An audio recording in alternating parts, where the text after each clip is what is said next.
I had always considered myself a rational person, a firm believer in science and reason. So when I moved to a remote cabin in the woods to finish writing my novel, I didn't anticipate that my life would take a turn into the inexplicable. The cabin was isolated, surrounded by dense forest, and the nearest neighbor was miles away. Perfect for the peace and quiet I needed. The first few weeks were blissful. I wrote during the day and spent my evenings stargazing on the porch, enjoying the tranquility. One night, as I was wrapping up a particularly productive writing session, I noticed an unusual light in the sky. It wasn't like the usual stars or even a passing plane. It was brighter, and it seemed to be hovering in one spot. Intrigued, I grabbed my binoculars and took a closer look. The light was unlike anything I'd ever seen. It was a deep blue, almost pulsating, and it moved in patterns that defied any conventional explanation. I watched it for hours, mesmerized, until it finally disappeared into the night. I shrugged it off as some sort of atmospheric phenomenon and went to bed. The next night, the light was back, closer this time. It hovered over the treetops, casting an eerie glow over the forest. I couldn't tear my eyes away. As I stood there, I felt a strange sensation wash over me, a mix of fear and curiosity.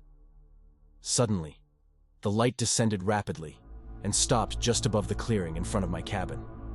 I felt a wave of static electricity in the air, making the hairs on my arms stand on end. My rational mind struggled to make sense of what I was seeing. Before I could react, the light enveloped me, and I blacked out. I woke up on the porch, disoriented, and with no memory of how I got there. My watch showed that several hours had passed. I felt an overwhelming sense of unease. I decided to head inside and lock all the doors and windows, my mind racing with questions and fear. Over the next few days, I couldn't shake the feeling of being watched. At night, I would hear strange noises outside, soft hums, almost like whispers. I tried to convince myself it was just my imagination, but the sense of dread grew stronger. One afternoon, I decided to explore the area where the light had descended. The clearing looked ordinary, but I noticed a strange circular pattern on the ground, as if the grass had been burned. I felt a cold shiver run down my spine. As I examined the area, I found something metallic buried in the soil. It was a small, smooth disc, unlike anything I had ever seen. I took it back to the cabin and examined it under a lamp. There were no markings or seams, just a perfectly smooth surface. When I touched it, it felt warm, almost as if it was alive. That night, the light returned, but this time it brought visitors. They appeared suddenly, 3 figures standing at the edge of the clearing. They were tall and slender, with elongated limbs and pale, almost translucent skin. Their eyes were large and dark, reflecting the light from the sky. I was paralyzed with fear, unable to move or speak. The visitors approached slowly, their movements fluid and graceful. One of them reached out a hand, and I felt a strange compulsion to step forward.